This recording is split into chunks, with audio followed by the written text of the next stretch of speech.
But before Caitlin Clark's season-ending injury, WNBA tickets were averaging $89. The moment she went down, price crashed nearly 30%, plummeting to $62 a seat. That's kind of crazy. And there's a lot of reasons for this, but obviously the biggest reason is the WNBA is now staring down what can only be described as a ratings and financial apocalypse. Commissioner Kathy Engelbert is watching the league's short-lived boom collapse in real time. A rise that looked unstoppable just weeks ago, now deflating faster than a punctured balloon.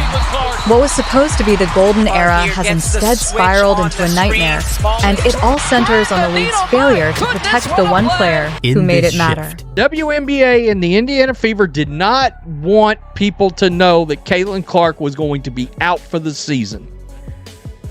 I can tell you, from the very day that they decided to let that go public, everything has dropped off a cliff. Views on this channel, the television ratings, the interest, Thanos snapped out of existence. People were trying to hang on to the possibility this whole time. Look, so many people stayed engaged with the team because they thought the cavalry was coming. The spark that set off this catastrophe came with the Indiana Fever's official announcement. Caitlin Clark will miss the rest of the 2025 season. In that instant, the WNBA was forced to confront a brutal truth. Without their golden goose, they risk becoming little more than a costly sideshow, one the public has no interest in watching. Late July, the WNBA proudly flaunted ratings for the All-Star Game, which drew 2.2 million viewers. Of course, they conveniently failed to mention that ratings were down 36% from the record ratings that Caitlin Clark pulled the year before. Early August, ESPN pointed out that the Seattle Spankers and the Indiana Felines, without Caitlin Clark, drew 1.6 million on ABC. ESPN claimed that WNBA ratings were up 20% over last year, mostly without Caitlin Clark playing. But over the last 3 or 4 weeks, both the WNBA and the media have been strangely silent. I wonder... The fallout from Clark's season-ending announcement is already visible in the numbers, and they're disastrous.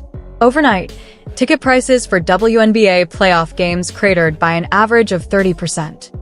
Some seats that had been selling for over $200 just days earlier are now going for as little as $25. That isn't just a dip, it's a market collapse. The WNBA are currently treading dangerous waters. There's sharks out there, y'all. It is sharks out there in the deep ends of that water. Reality is hitting, and the playoffs have the potential to expose even more. Ratings could potentially crash in this year's WNBA playoffs without Caitlin Clark. Networks have their eyes peeled to what is going on, and ticket prices plummeted 30% while Caitlin Clark was out with her. The Indiana Fever, a team that had been commanding premium prices everywhere they went, saw their road game tickets implode the moment Clark went down. Average prices collapsed by 71%, plunging from $137 to just $80. That's not a simple market correction. That's a free fall, a stark reminder that the entire league's value is tethered to a single player. And again, she's only on one team, but a very big chunk of the total attendance in WNBA is from the Indiana Fever. They have the second highest home attendance, and teams are literally moving arenas. So yeah, a lot of teams, whether it be the Lynx opening the Upper Bowl, whether it be the Wings, the Dream, the Sky, all of these teams moving games. All of these teams are moving games for the Indiana Fever, regardless of who it is. They all have to sell those seats.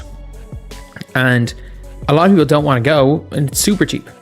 Like, it's a lot easier to fill a 10,000 seat arena without Caitlin Clark than it's to fill 20,000. So you're going to have to find a way to do it anyway, which is what a lot of people are going to be doing, trying to sell tickets. The 2025 WNBA season was supposed to be the league's crowning moment.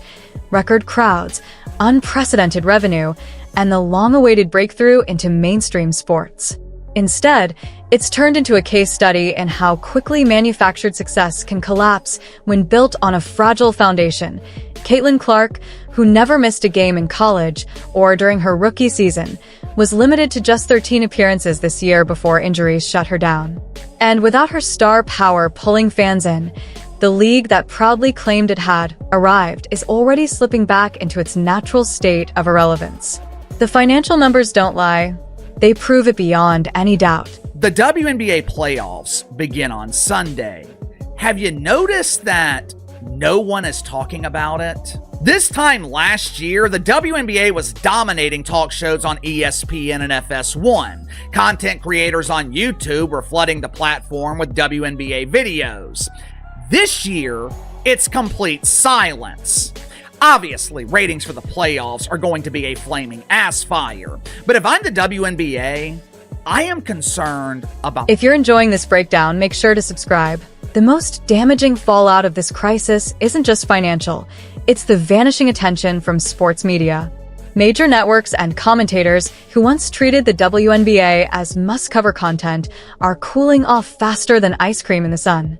Those same voices that championed the league's breakthrough moment are quietly turning their focus back to more profitable sports, leaving the WNBA scrambling to maintain relevance without its biggest storyline. Outlets that once dedicated significant coverage to Clark's meteoric rise are cutting back. Some networks have reportedly removed WNBA content entirely from prime programming slots. The harsh reality: sports media follows ratings and engagement. Without Clark generating headlines and viral moments, the league loses its hook for mainstream audiences. Even ESPN, which poured heavily into WNBA coverage during Clark's ascent, now faces the uncomfortable truth that much of its programming decisions relied on the star power of a single player. We talked about Jason Whitlock disowning the WNBA. True to his word, hasn't spoken a lick about the WNBA since. Colin Cowherd trashing the WNBA. It's Caitlin Clark and only Caitlin Clark. Last year, he used to lead shows talking Caitlin Clark, talking WNBA. This year, with her injury, didn't even bother wasting more than 10 minutes talking about the WNBA this year.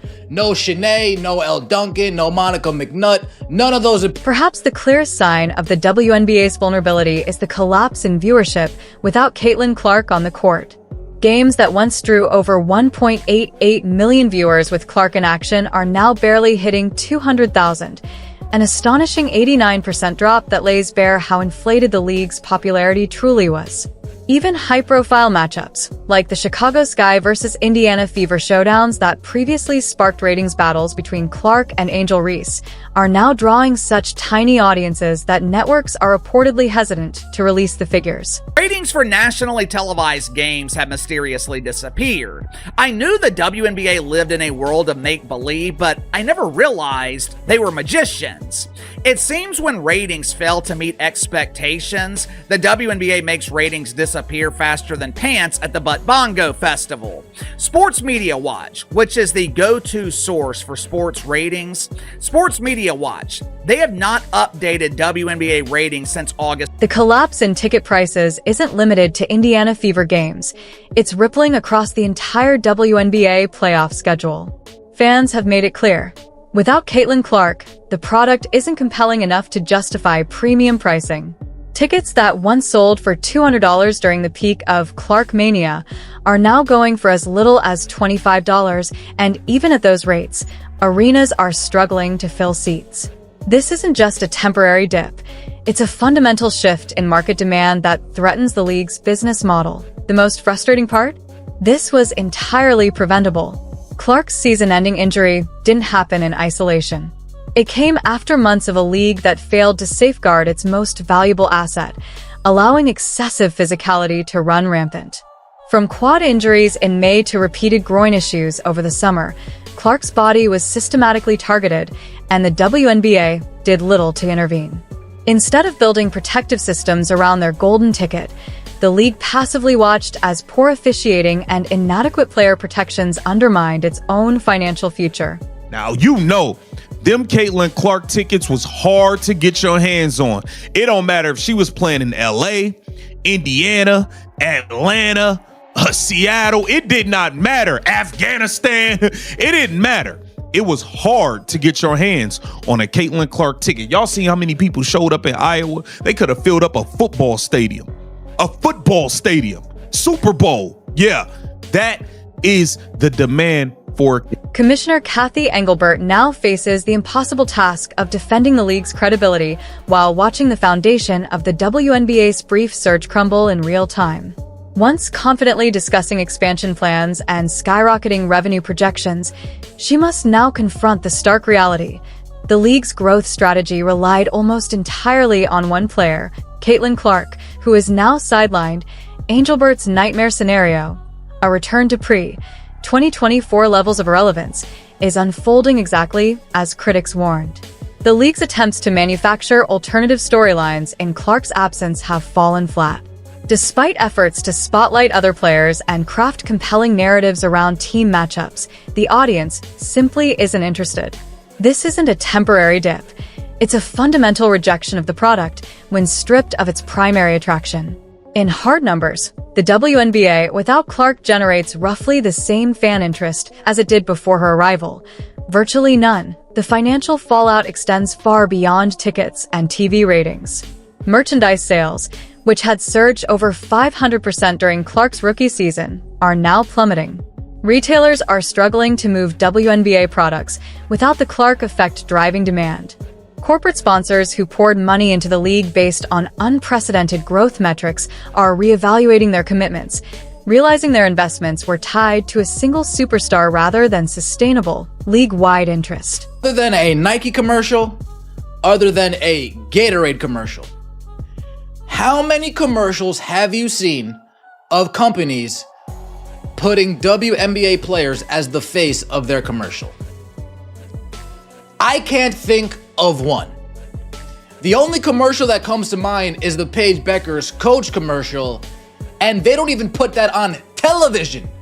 That seems to be strictly a League Pass commercial that they show us while we're watching WNBA on League Pass. Other than that, has there been any State Farm commercials not featuring Caitlin Clark that you've seen throughout this season? The most damaging revelation is just how quickly the sports world has moved on from the WNBA without Caitlin Clark dominating the headlines. Social media engagement has cratered. Sports talk shows are scaling back coverage. Casual fans, drawn in by Clark's magnetic presence, have already shifted their attention elsewhere. This isn't just a temporary setback. It's a total reversal of the momentum the league built over the past 2 years. The situation exposes the WNBA's fundamental business model flaw. The league's recent growth wasn't rooted in broad, sustainable interest in women's basketball, but in the appeal of a single superstar.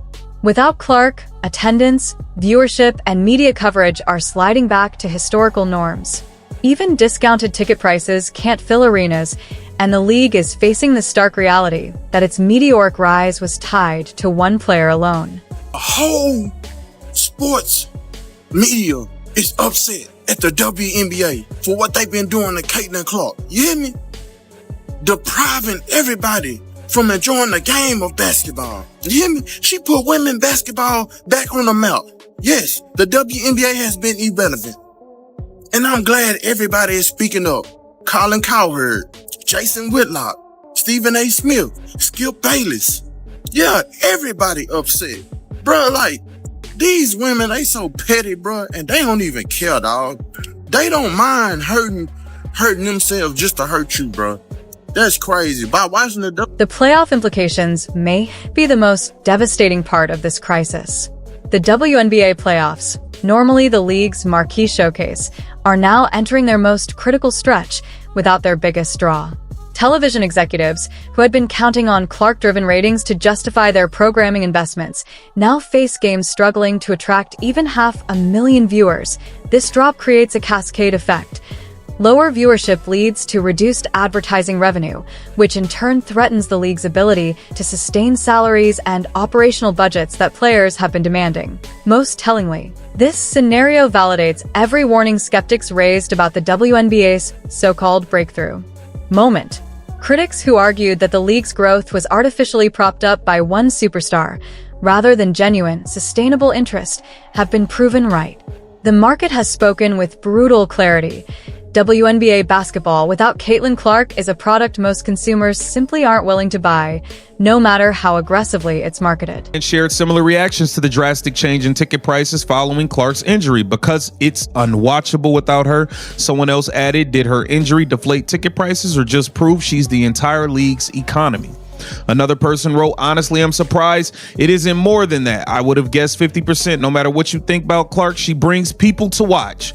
We're lucky to be able to see her. I hope she comes back strong. You don't have to like her, but she is the headline and puts butts in this. Commissioner Angelbert's legacy will likely be defined by how catastrophically she mismanaged the league's most valuable asset.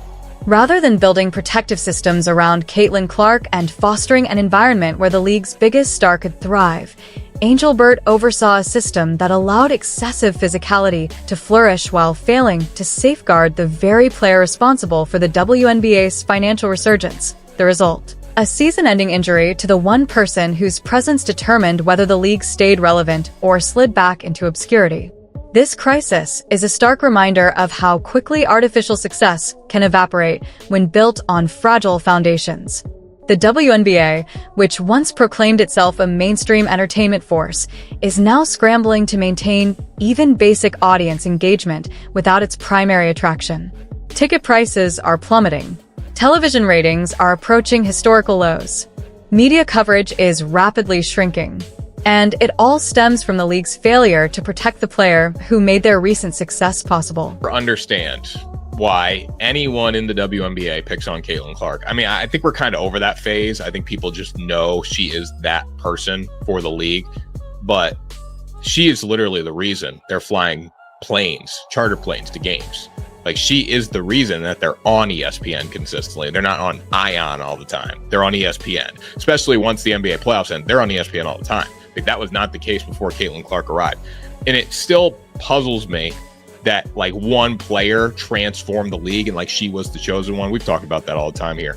But the bottom line is she legitimately is. The harsh reality for the WNBA is unavoidable. Without Caitlin Clark, the league is reverting to its pre-2024 irrelevance faster than even the harshest critics predicted. Ticket prices have plummeted. Television ratings have evaporated. Media interest has cooled so dramatically that some networks are now questioning their continued investment in WNBA programming. The league that once believed it had arrived is learning a brutal lesson. Sustainable success requires more than a single transcendent talent. Without Clark, the WNBA is back to where it started, struggling for attention in a crowded sports landscape where fans have already moved on. The message is unambiguous. The ratings don't lie. Attendance figures don't lie. Ticket prices don't lie. Caitlin Clark was the league's entire growth engine, and her absence has exposed just how hollow the WNBA's recent success truly was. Until she returns, the league faces a rapid descent back into the obscurity that defined most of its 28-year history.